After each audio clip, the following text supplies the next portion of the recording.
সূচিতে অনুষ্ঠান সূচিতে সেটা একটু বলে দেবে আর সেই অনুসারে আমরা এগিয়ে যাব।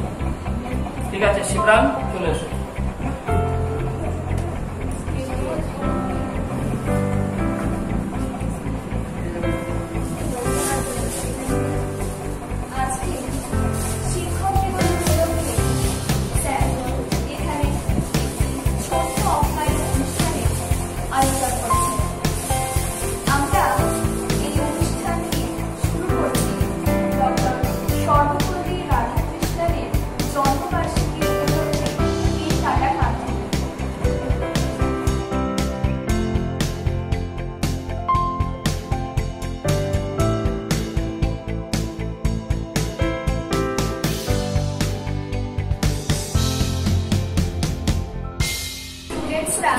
তাদের ইচ্ছেমত বিষয়ের উপরে 5 মিনিট ক্লাস নেবে। যারা ইচ্ছুক তারা একে একে চলে আসুন।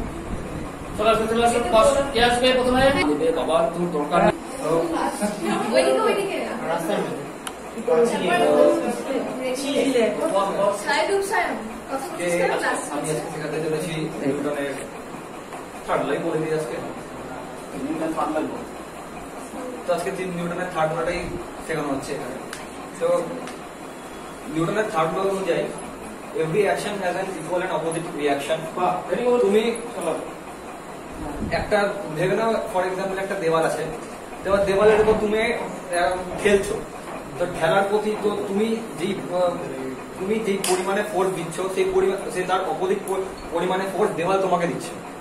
এই কারণে তো দেওয়ালের একটা নিজের মানে ইনার্সিয়া আছে, যার জন্য নিজে সরতে পারছে না, কারণ ওর নিজে এখন রেস্ট পজিশনে আছে। কিন্তু যদি ওই মোমেন্টামটা ও মানে কভার করে যায় তাহলে দেওয়াল ওখান থেকে মুভ করতে পারবে, তাছাড়া পারবে না। এবার ব্যাপারটা হচ্ছে আমি নিচে না কি পারলাম, এবার বলটা রিফ্লেক্ট করে কেন? বলটা রিফ্লেক্ট করে কারণ দেওয়ালটা ওর প্রতি একটা ইকুয়াল ফোর্স প্রয়োগ করে, যেটা বলটাকে ডিফ্লেক্ট করে ও একই নয়তো ইনক্লাইন ভাবে যদি দাও তাহলে তার একই রিফ্লেক্টেড অ্যাঙ্গেল দিয়ে ওটাকে মানে বলটার উপর ফোর্স প্রয়োগ করে ওই রিফ্লেক্টেড অ্যাঙ্গেল দিয়ে ওটা। ঠিক আছে, আচ্ছা এবার কি আছে? Disha Saha student how to speak.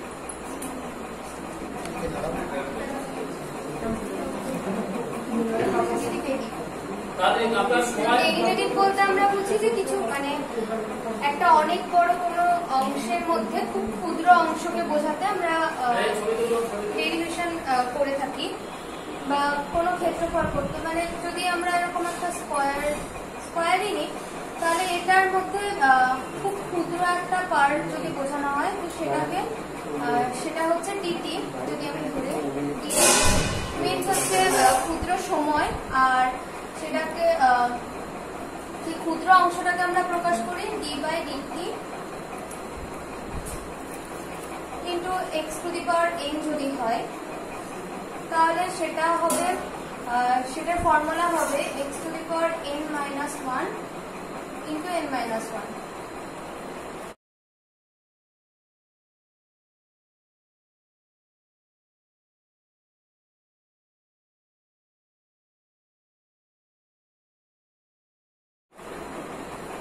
এরপরে যদি d/dt ইন্টু e⁴x হয় তাহলে সেটার মান e⁴x হয়।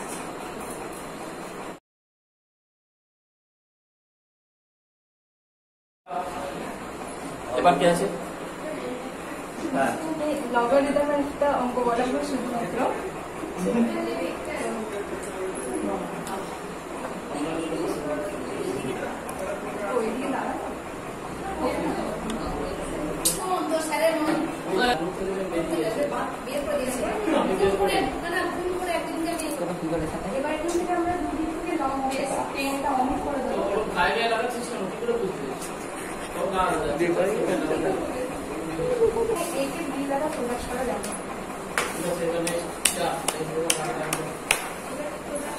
আমরা উদ্ভব স্যারের কিছু স্টুডেন্টসদের পারফরমেন্স দেখে নেব। সেটি হলো নিউটনের ফার্স্ট ল। তো প্রথমে আমি নিউটনের ফার্স্ট ল সংজ্ঞাটা বলে নিচ্ছি। আমি যদি কোনো একটা জিনিসের ওপর যদি আমি বল প্রয়োগ না করি, বল প্রয়োগ সিমরানদি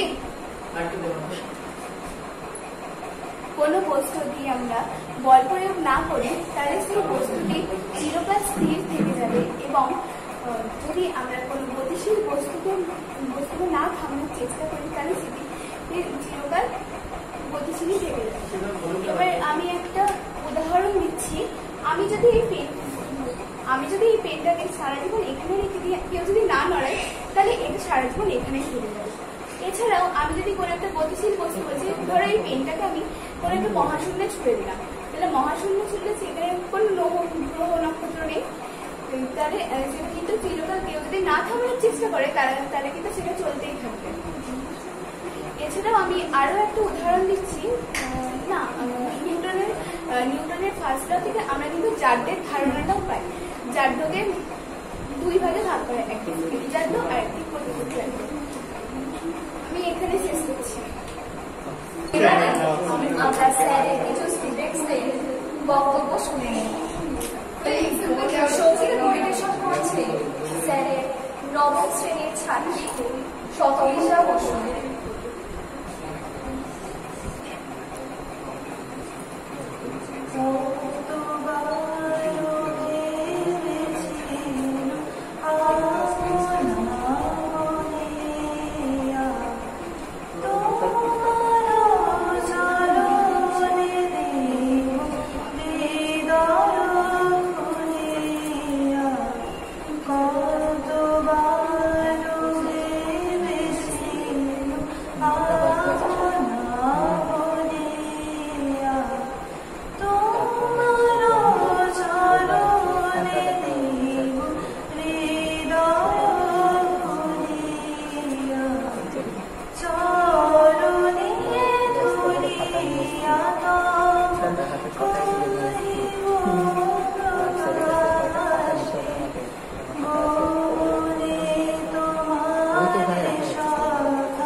এবারে আবৃত্তি পরিবেশন করছে অনুপম স্যারের দশম শ্রেণীর ছাত্র অভিভাবক রায়।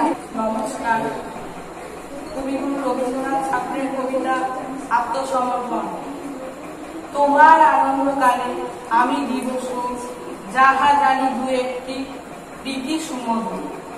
অন্তরের ছন্দ গাথা দুঃখের ক্রন্দনে, বাজিবে আমার কণ্ঠ বিষাদ বিহু। তোমার কণ্ঠের স্বরে কুসুমের চন্দনে, তোমারে খুঁজিব আমি পরাব সিন্ধু।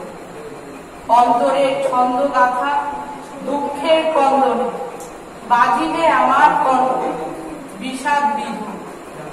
যে তোর স্নিগ্ধ শ্যাম মাতৃমুখ বাণী, ভালোবাসি আছি আমি ধুলি মাটি তরু। জন্মেছি যে শব্দ কোলে, ঘৃণা করি তারে, ছুটিব না স্বর্গ আর মুক্তি খুঁজিবারে। নমস্কার। স্যারকে অনুরোধ করছি যে কোনো একটি আবৃত্তি পরিবেশন করার জন্য।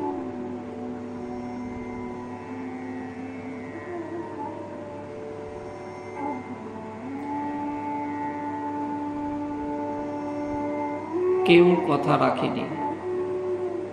কবি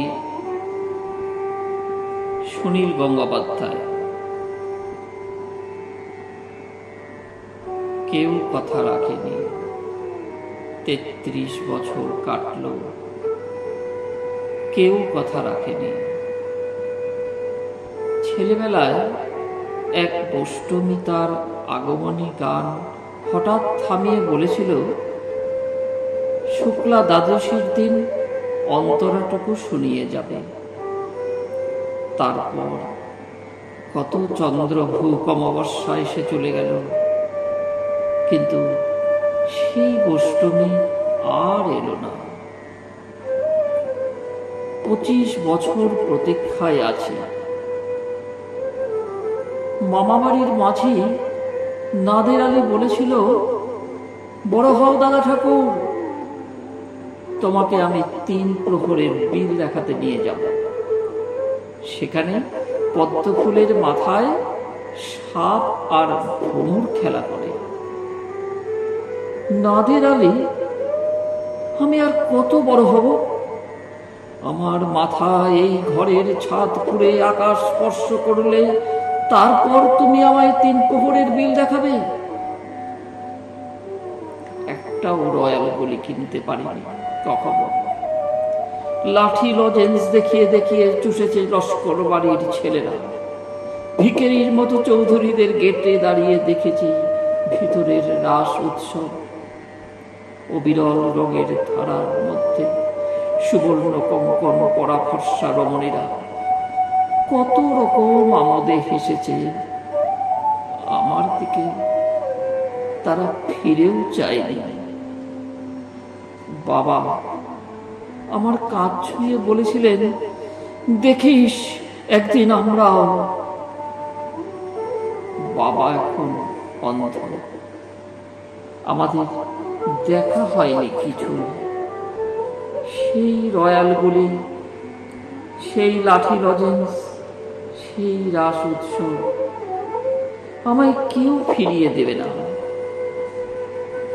বুকের মধ্যে সুগন্ধি রুমাল রেখে বরুণা বলেছিল, যেদিন আমায় সত্যিকারের ভালোবাসবে সেদিন আমার বুকেও এইরকম আতরের গন্ধ হবে। ভালোবাসার জন্য আমি হাতের মুঠোয় প্রাণ নিয়েছি। দুরন্ত ষাঁড়ের চোখে বেঁধেছি লাল কাপড়। বিশ্ব সংসার তন্ন তন্ন করে খুঁজে এনেছি 108টা নীল পদ্ম। তবু কথা রাখেনি বরুণা।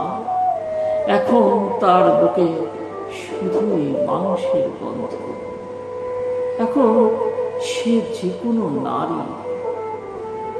কেউ কথা রাখেনি। 33 বছর কাটল, কেউ কথা রাখে। নমস্কার। আজ 5 সেপ্টেম্বর শিক্ষক দিবসের এই ছোট্ট অনুষ্ঠানে আমার জীবনের সকল শিক্ষকদের শ্রদ্ধা ও প্রণাম জানিয়ে আমার একটা ছোট্ট নিবেদন।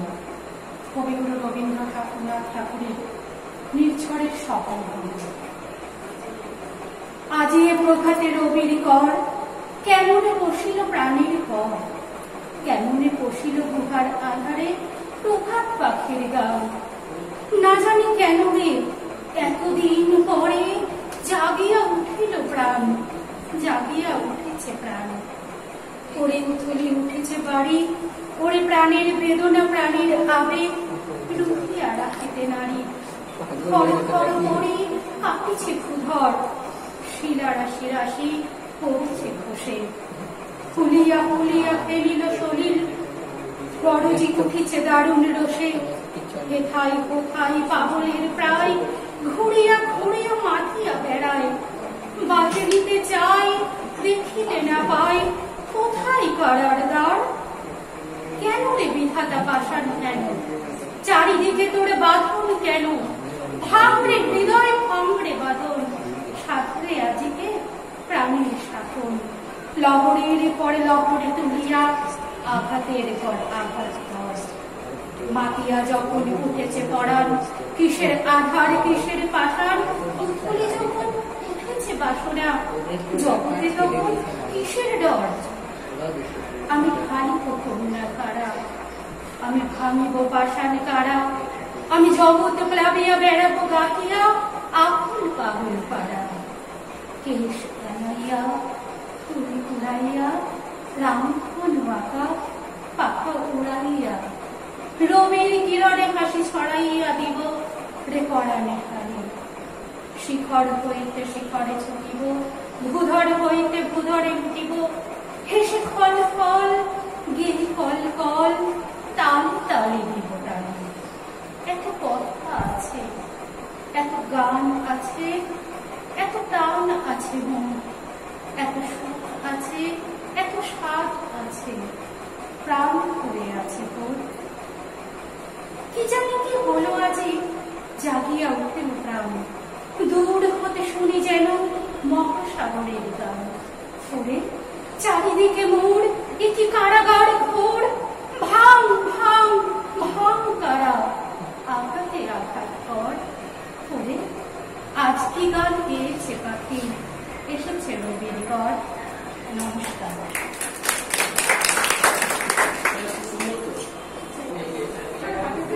এবারে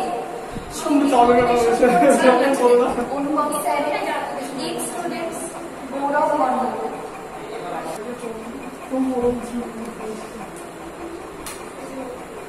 শিক্ষক দিবসের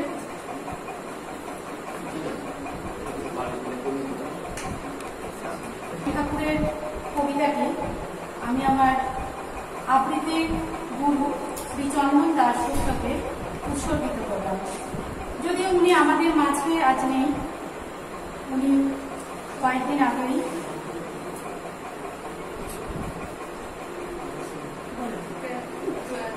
প্রয়াত হয়েছেন। ওই আমরা যেহেতু ওনাকে কাকু বলে ডাকতাম, সেই চন্দন কাকু আমি এই কবিতাটি